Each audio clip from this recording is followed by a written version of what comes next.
هلا بما انه بكل حلقه في روسات معينه، جيبوا ورقه وقلم. ليكوا انا ما اشطرني. جيبي ورقه وقلم اكتبها. تفضلي ست انطوانيت، زقفي لانطوانيت.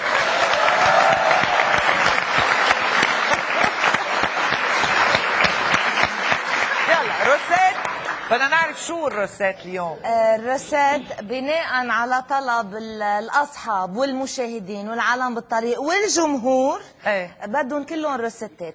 انا بقدم هالروسات لكل مين عايزها، واهداء خاص لكريستينا لانه بدها تتجوز قريبا وهي كثير بحاجه لوصفات. شفتي كريستين؟ انت بتحبيها لانطوانيت كريستينا. طلع لك يلا. وصفتنا لليوم هي الكسكس بالهبرة. خبريني انت قولي الرسالة وانا بطبقها. اتفقنا؟ يلا. وصفتنا لليوم هي الكسكس بالهبرة، وراح اقول لك كيف بتتم. اوكي. عندي الثاني هداك انا رح تم. يلا بلشنا. حمري حرقسي الهبرة شوي لحتى تحمر. شلحي كل شي من ايديك وبلشي. كيف بتتم؟ اذا بتحبي ملعقة عسل مسح، كريمة لحسة بتغير لها طعمتها. طبعا هيدي الاشياء اختيارية، بس بتشكل فرق كبير بالطعمة بين المالح والحلو. بتلمسي هالشي لمس اليد. حلو. الهبرة اللي عنا بيكون بقفاها لية. نحن بحاجة للزوم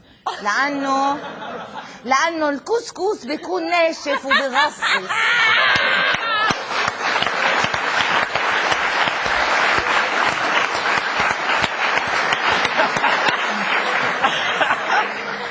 فبده زوم ليطرى. يا تاتيانا بتلقطي بصلتين صغار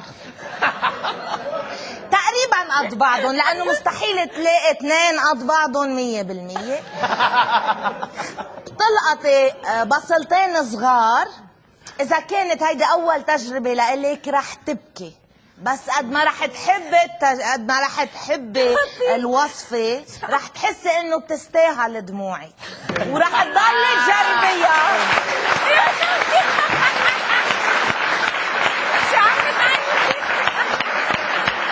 ورح تضلي تجربيها على الطالع والنازل. اخ يا الله. اوكي، فاذا الهبره صارت جاهزه، منبلش بالكسكس. الكسكس مثل ما هو معروف بينفرك فرك. العرك ما بيسوى، سامعين؟ العرك ما بيسوى، بينفرك فرك. اهم شيء الفرك، وبيتفتول هيك بروس الاصابع.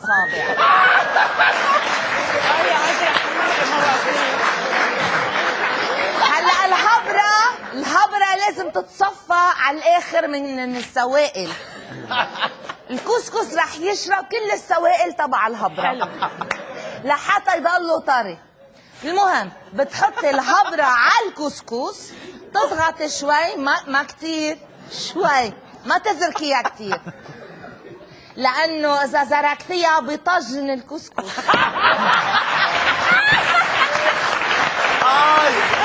انطوانيت وجعني راسي.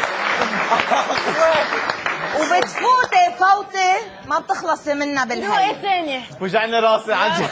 خلصت. هلا الكسكس ينعمل مع الهبره او مع طيور.